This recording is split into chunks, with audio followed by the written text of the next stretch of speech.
guys dropped it off as. Got that all clear, so we're gonna head on into this little forest.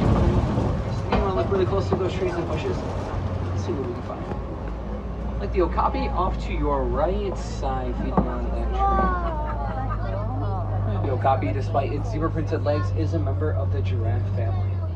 Not discovered by Western scientists until 1901. Before then, it was considered to be a mythological creature. Only living relative of the giraffe as well. Let's see what else is up here. There's a watering hole here on our left side. Sometimes you're able to find some black rhino by this watering hole. There's less than 5,000 black rhino in the world. They are considered a critically endangered species because they're hunted and poached for their horns. Even though their horns may have keratin, the same material as your fingernails, so really they're not valuable. Yet people will still hunt and poach them. Not seeing one right away here on our left side. Sometimes they have to go on top of the hill here to our left, so we're going to go around so we can get a good view. Like I mentioned, a lot of the animals are not really using that natural camouflage, maybe a little too, it's like developing special markers on their coats for a while. But there's some up ahead.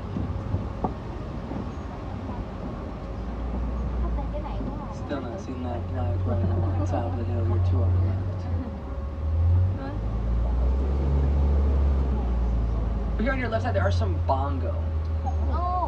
The dark brown coats. Bongo are known as the ghosts of the forest. The horns tilt back to allow them to travel through underbrush a little bit easier, hide away from those predators. There's also some female greater kudu here on the left of the light gray tones, one's eating out the tree. So they're females because they do not have horns, only the males have the horns. When they're fully grown, they can be about 750 pounds.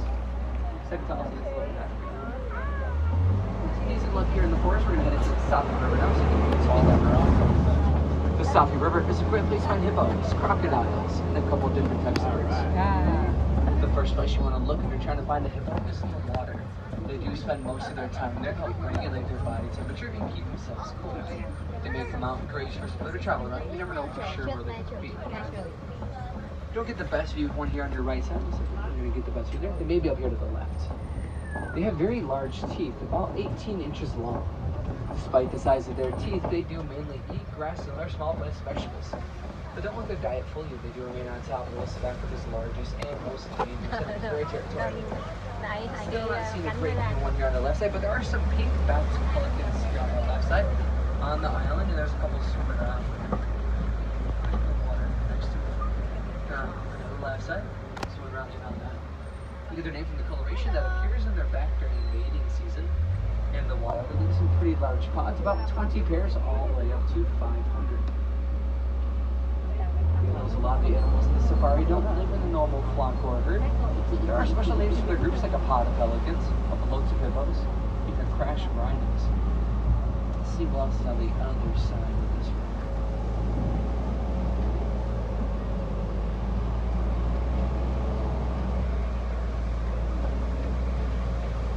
As we cross this bridge here, look out to your left side, see some Nile crocodiles. Nile crocodiles are the largest crocodiles from Africa, weighing well over 500 pounds. They also can grow to be about 16 feet in length. They're ambushing animals. They wait in the shallows of the water for bigger animals to get a little bit closer to the drink. And they have lots of living fish. Also very territorial, secret to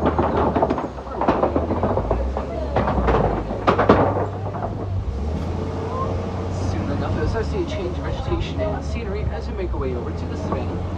The savannah is home to some of Africa's more famous animals like lions, giraffes, and elephants.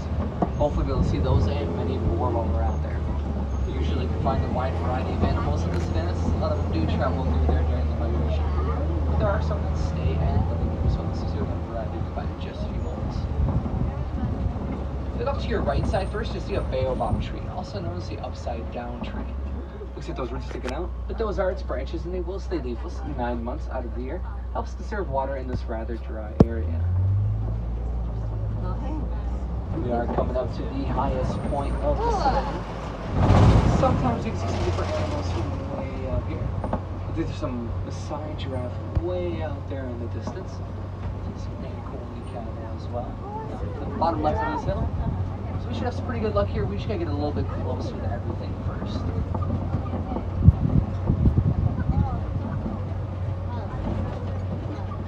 Up here to your right side, there are some Angoli cattle. These giant Those horns can grow to be about 4 feet long. They're filled with a honeycomb structure, blood vessels to help regulate their body temperature and keep themselves cool. So beside the World of Africa, they're very important. The more cattle you have, the higher your social status will be. During the day, they let them graze for food in the savannah, but at night they're kept in circular thorn bush pens called migadas or bomas. Helps keep them safe from other animals who may run hunt there at night. Those horns, along being 4 feet long, can weigh about 15 to 20 pounds each. There's also an opening here on our left side, so you might be moving around. There's a spot out, on our left side behind the den, the back side there. There's that back round. He has very powerful teeth and jaws. He first knows much of the thing. Make sure we do say all of this at all times. Very powerful teeth and jaws. The bone marrow out, they use it as nutrition. We're able to make some pretty loud noises. One of them being a loud chirping noise. They're about 5 pounds. Another great using that behind. Also here on your left side are some sable antelope way out there on the left. Sable antelope are the official symbol of the Harambe Wildlife Preserve. As they grow older, their coats will darken as a sign of maturity. Their horns arc backwards and grow to be about 3 to 4 feet long. So we're going to kind of circle around to get to that second field way out there. But first we're going to pass by some termite mounds, like the smaller ones on the right side, and then a large one here to the left. They're made out of saliva from the termites, mud, and dung. They're as hard as concrete. This minute they're about 8 feet tall on average, so that one we just passed a little bit taller than that. Go to the more tropical areas of this one, they're about 30 feet tall on average. So I like this truck.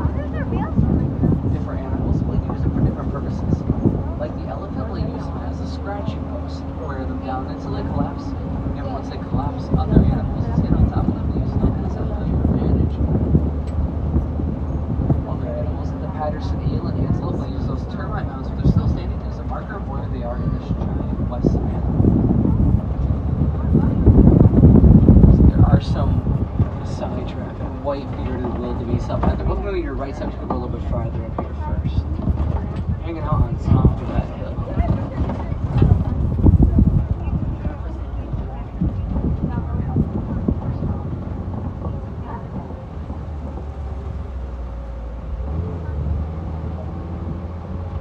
And here on your right side, as we go around this turn, you see these white-bearded wildebeest. Wildebeest are the most densely packed animals in the world. About 1.5 million of them will travel 500 to 1,000 miles every year for migration. And of course, we have the Maasai giraffe. They have irregular coat patterns with rough edges, and they only need to sleep about 30 to 40 minutes a day. They're born about 6 feet tall, and they're able to stand, walk, and run all within the first hour after birth. They can grow to be about 16 to 20 feet tall, males slightly taller than the females, but not by much, making them the tallest land animal in the world. So I mentioned they only need to sleep about 30 to 40 minutes a day, but they'll eat about 16 hours out of the day. The times more purple blue tongue fishing and sunburn fishing up those branches. Another one here on your left side eating a lot of that.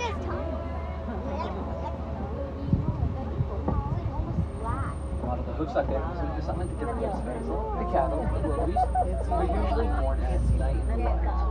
They use the cover of darkness to allow the mothers to clean and nurture the young for the first time. And we have been traveling to the West Savannah, also known as the Serengeti grass sites. We can keep traveling through just a little bit different section up ahead. Sometimes the animals in this next area can be a little harder to find, like to hide behind some tall vegetation and trees. But we'll try our best to see what may be hanging out in this area. So you're not going to get the best view, but here on your right side there is a male African elephant. Go a little farther here. Not the best view, but it's a view. The males will stay away from the herd as they get older, while the females and the younger ones will stick together. Males may live with other males, it's a very loose pack, and they'll come and go as they please. Let's see if we can find a better view up here to the right. Camera shot.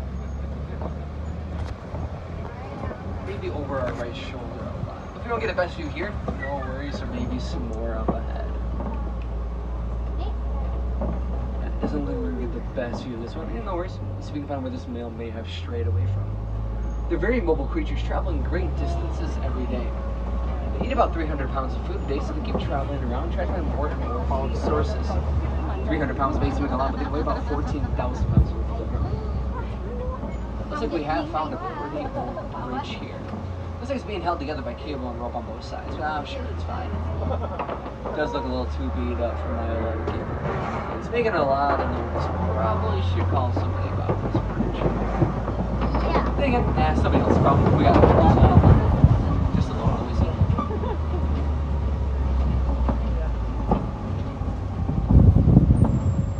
Let's just slow down the trucks up here. This sounds like there was some elements blocking the road up ahead, so maybe we'll let people just a few moments. Fantastic view of these rocks on the right side.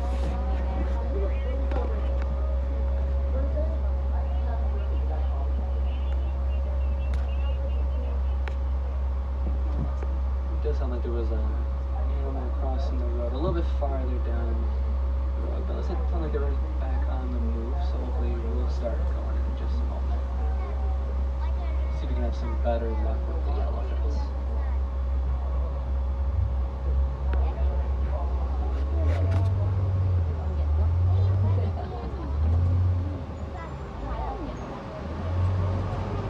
We are coming into some more elephant territory. You can tell by the tusk marks on the left and right side of these clay balls. Some footprints scattered around the area as well.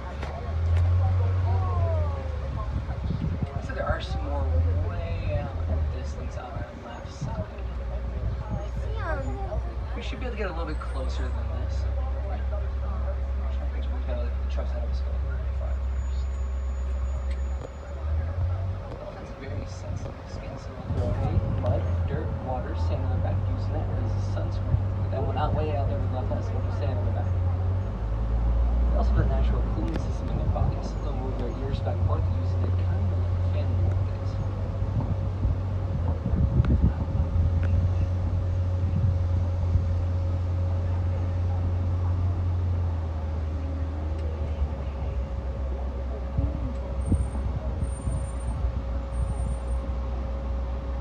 I apologize for a little bit of smooth down there.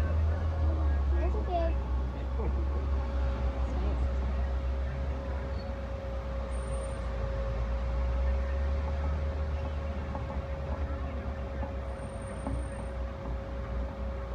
So we don't understand there's some we should be able to closer.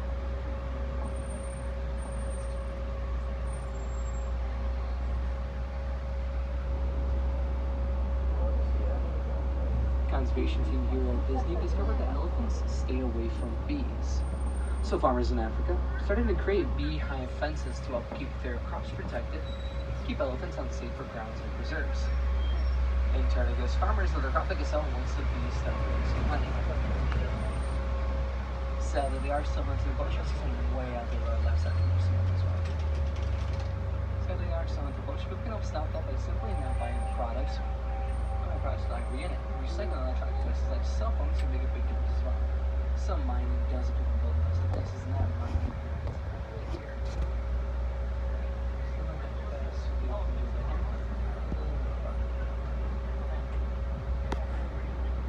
We're gonna pass by a couple more of these baobab trees, or the upside down trees here on your right side, two of them. There's gonna be one on the left. It's been discovered that it takes over 1,000 years for an upside down tree to be fully grown. They can hold a couple hundred gallons of water. So if elephants can't find a water source, they'll puncture holes in those trees and they'll make the water run down. I see those puncture marks on the tree here to your right side. Really?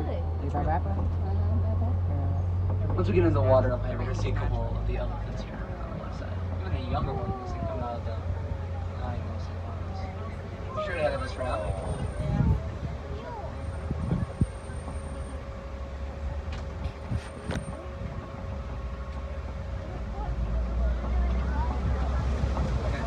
Here behind that rock, there's a whole bunch of elephants here. As we go around these greater flamingos up ahead as well, we should be able to get a good view.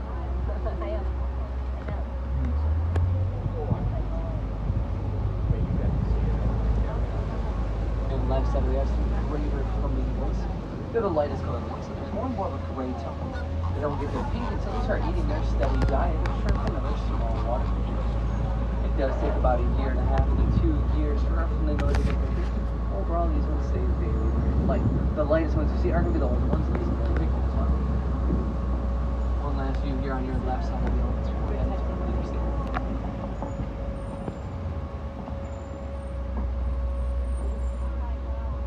We're going to leave behind the West Savannah now, traveling to the East Savannah.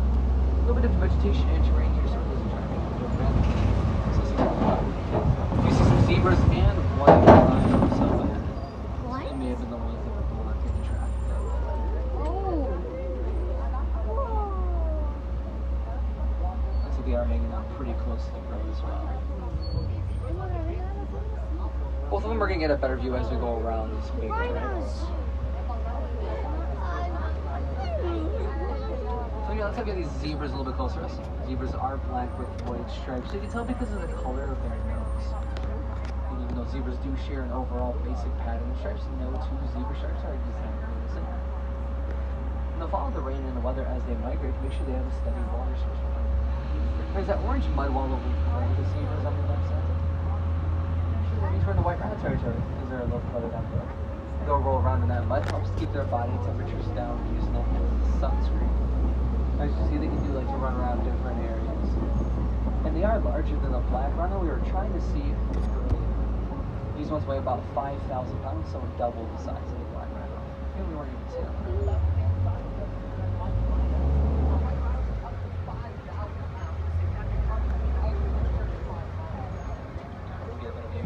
Zebras here.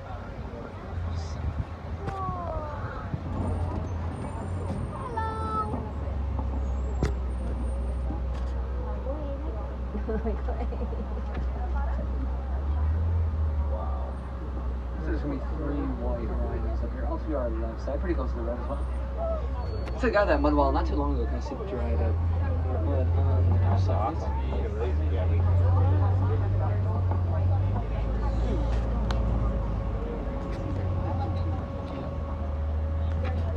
Also, less than 20,000 of these white rhinos in the world because the poaching that also affects the black rhino. Also affects the black rhino. Leaving less than 5,000 for them. Both of them are endangered species. Black rhino, a little worse off. We're gonna keep going on. This one's gonna be pretty close to the road. You don't want to get in its way. Cheetahs here to your left side as well. Right towards this back right corner, not all the way in the back right corner, but just in front of the logs and the stump on the left side. So you are blocked by the trees. We guys are gonna get a quick peek. Cheetahs are the fastest land animals in the world, reaching speeds of over 60 miles per hour in just a few seconds. They also have black tear masks around from the inside corner of their eyes down to their mouth. Actually, like the glare of the sun, which is very useful as they do eat. It wasn't really the best view, but we guys are going to get a quick peek. It's kind of blocked by that tree.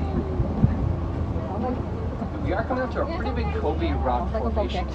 Sometimes we're able to find some lions on these rocks. Not all the time. They do sleep or rest about 16 to 20 hours a day.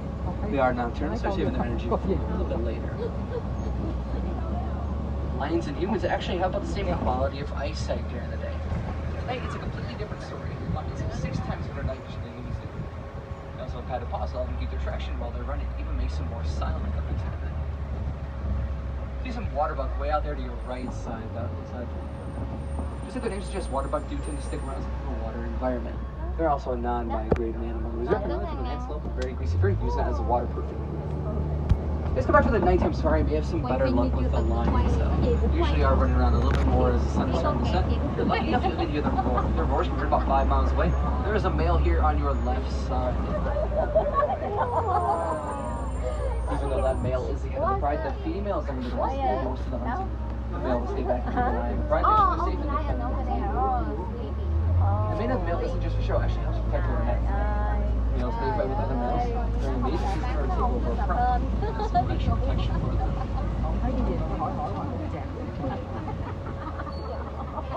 There's a warhog on your left side, on top of the bird. Over your left shoulder a little bit.